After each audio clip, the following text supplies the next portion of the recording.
Kala mo hindi umiyak.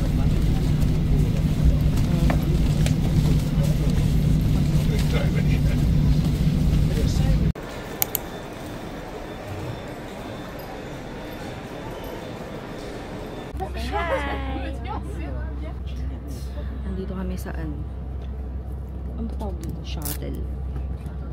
Papunta, kukunin yung ni-rent na car. Sobrang gulo ng sistema. Diyos ko Lord. Init pa sobra. En fait, normalement, vous devez avoir un numéro de réservation. Il faut le montrer. Ngiti-ngiti yan, pero visit na yan. Init.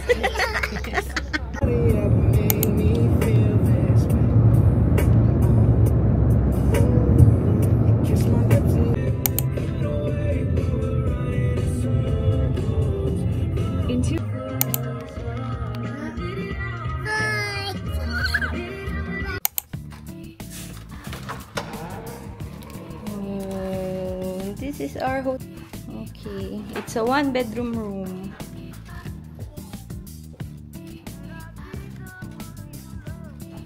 Space. Pwede na din, may kit. Hindi natin kailangan ng Oasis. Makakaluto kami. It has a fully sized kitchen. Meron, bebe. Ayun, may coffee maker, toaster. May panluto ba? Ayun! Pwede mag-rice kal-kal. And a fridge. May fridge. Wow! Okay naman siya. Maganda siya.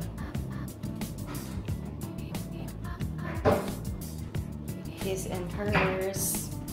And towels. Here in Mallorca! We're finally here in our room. Grabe, nakaka-stressful yung pagkuha nung kotse. Stress na stress siya. Paano kasi ang init? Tapos sa gitna ka ng parking lot maghihintay. Tapos walang cover. Tapos every 15 minutes yung shuttle. So after ng shuttle, tsaka dadalhin ka nila dun sa parang car park talaga nila from the airport. So mga 10 to 15 minutes. So siguro total nakunin yung car rental is around 1 hour?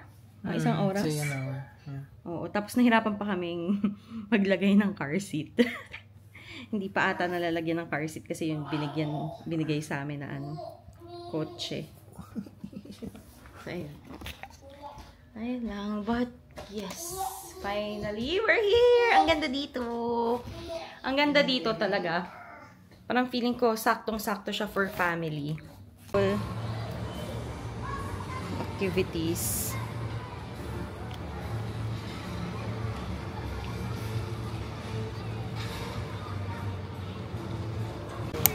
Halika dito.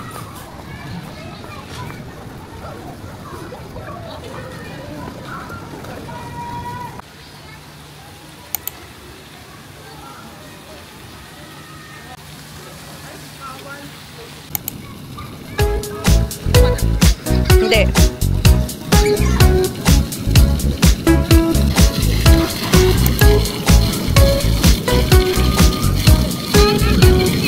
Galing eh.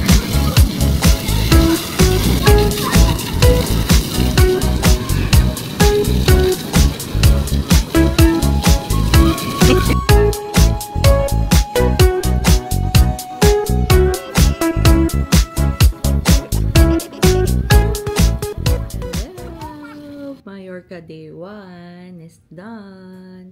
So, dapat we were meant to go out pa tonight. But then the Baba got so tired, so we just decided to stay in this apartment hotel. This is actually apartment hotel because this is equipped with a mini kitchen. So yeah, we were meant to go out to go somewhere, eat somewhere, but since we're traveling with a baby, everything revolves around them. Because if we're gonna push to go out with him being cranky, we won't be really enjoying the night. So yeah, so my husband just went out to get some drinks, so we're just gonna stay in, relax. And we had a very long day. We woke up at 3 a.m. to catch our 8 a.m. flight from Stansted Airport going here. One reason din talaga kung bakit namin pinili dito, kasi it's kid friendly. Also, they have a kitchenette. My child has severe allergies, like to almost everything, to almost all food. So name it, nuts, dairy, peanuts, anything, even oats, soy, wheat. So ano na, 'di ba? Ang sobrang hirap niyang pakainin. I mean, hindi siya mahirap pakainin kasi kinakain niya lahat, pero allergic siya eh. So ayaw naman natin mag-suffer siya. So yeah, kitchen is the deal breaker for me talaga, so that I could cook his own food and he won't starve for 4 days. So yeah, that's why I chose this. Also, this hotel, Viva Sunrise in Alcudia, is very family friendly. Sobrang family friendly niya. Like right now, earlier there was a show for kids na live show. They were singing. Sana nga nagising si Cal, kaso lang tulog siya. Sayang di namin napanood. Tapos ngayon, meron naman something for the parents as well. Tapos, meron din splash pods. Tapos, may isang maliit na pool for kids. Tapos, yung pinaka main pool nila hindi malalim. So, pwedeng-pwede yung mga bata. Kaya, parang kahit dito na lang kami magstay, okay lang din kasi ang daming magagawa. May mga kids activities sila, like kanina may pirate show, tapos may malaking chess dito na pwedeng paglaruan. Meron din kids club. So yeah, this is really kid friendly. Okay siya for families talaga. And we paid for 4 nights, 624 euros. That's without breakfast, without anything, just the room. Self-catered. They call it self-catered here. Ayun lang. Tapos ano ba? Yun lang naman. Pero okay naman. Sulit na din kasi ang daming nagagawa talaga. Also, cozy naman yung rooms. Kaya, sulit. Day 2! Going to Alcudia Town and Alcudia Old Town. Ka na? Pero sabi mo fun.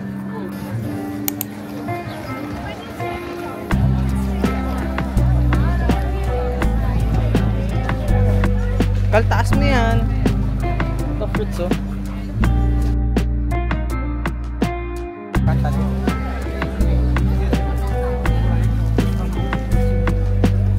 Isang ganyan lang.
Baba.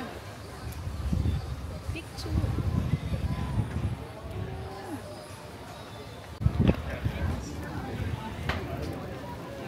Ganda dito. Christmas chill vibes. No. Saan tayo? Check bike po. Chill day. Para mag-always day. Mas maganda na kami.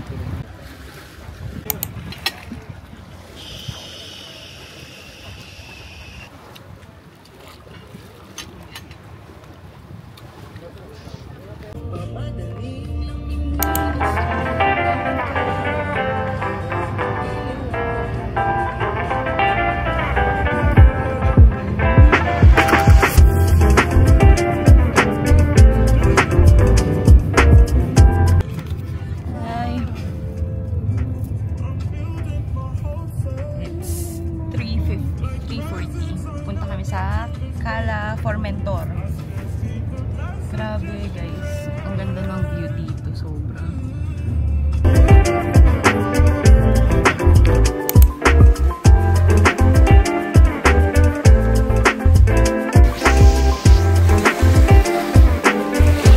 Hi baby, lamig. Alats?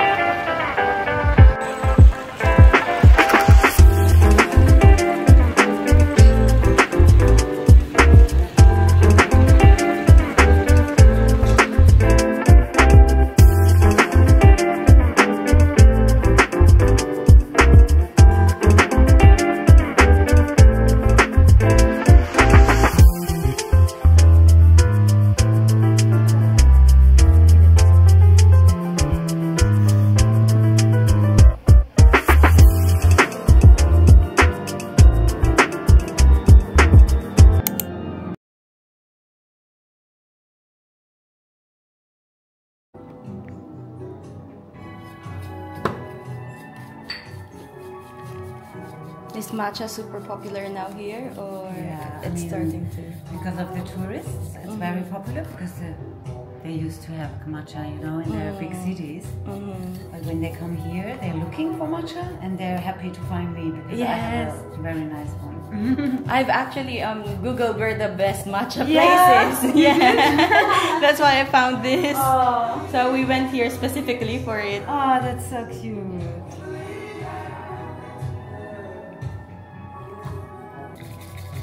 But for locals, are they into matcha or? They start, yeah. They start to like it and order it, but they're also not very familiar with like the quality, you know. Yeah. Now they're like, oh yeah, it needs to be green and very like, you know, full of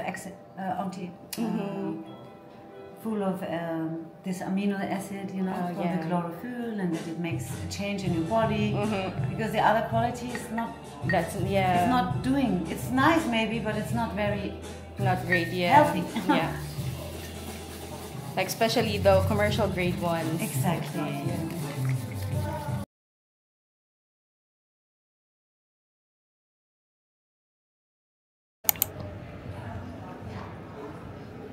Zero.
Done.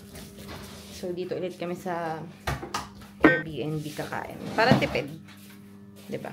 And, rice is life. Bumili lang kami ng KFC. Because, why not? Why not? Lakaw. Favorite chocolate drink.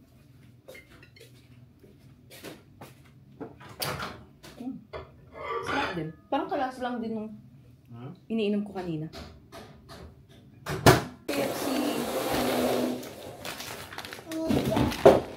Need help? Bakit need help?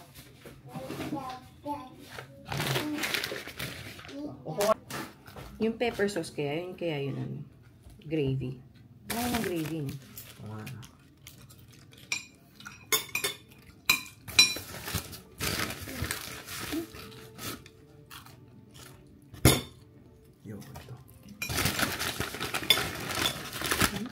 Ano ang lasa to?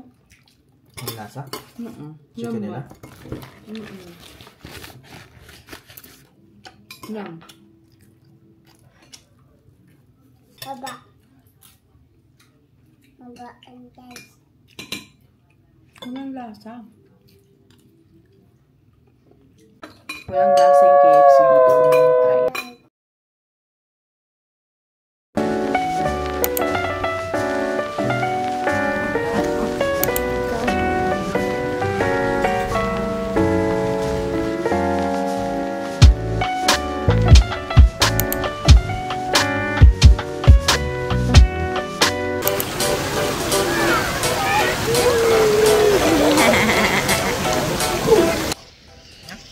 Last day?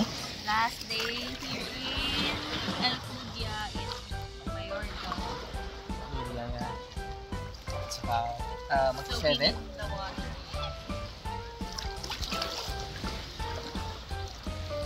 Little man. Saan ikaw?